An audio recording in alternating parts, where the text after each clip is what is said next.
Berlin, 1944. The city lay in ruins, a graveyard of ash and rubble. Smoke rose from burning buildings, curling into the grey sky, and ash drifted through the streets like ghostly snow.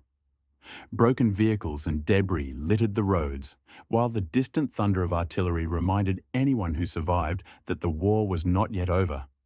Captain Elias Wagner moved slowly through the streets, his coat stained with dried blood.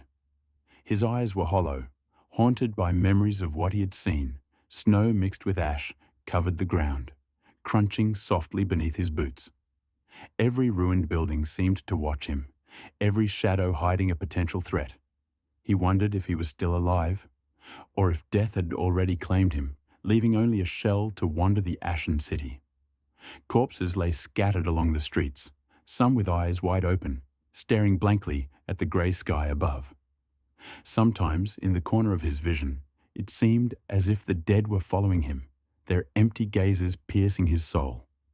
Through the drifting smoke and ash, a vague figure appeared, shadowy, almost unreal, with faint glowing eyes that flickered like embers.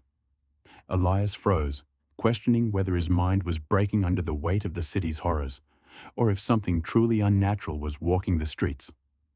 On the rubble, he found a letter. Blood-stained and fragile, it bore faint German words. "You are required immediately to report to Oberhausen Projekt Schwarzes Herz. Mission, National Security."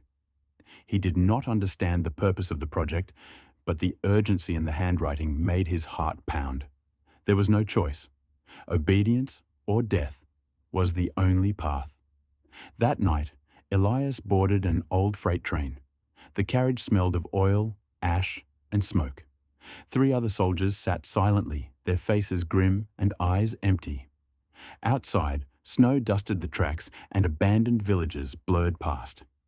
Every creak of the wheels against the rails echoed like a heartbeat in the darkness, each one reminding him that the path ahead was uncertain. The train stopped at an abandoned station. A metal sign read, "Stahlbrücke." The iron bridge fog clung to the platform, and a strange old man stood motionless in the shadows. Red glimmers flashed in his eyes.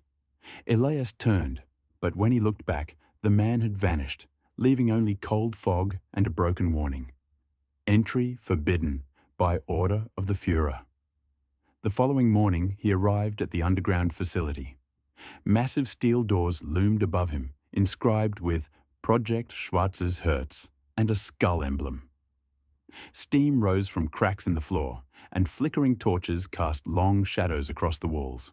The air smelled of chemicals, metal, and decay. Inside, white-coated scientists moved among tanks containing lifeless bodies.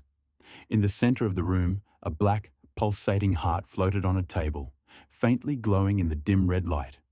Veins shimmered with unnatural energy, smoke and mist curling through the lab like living shadows.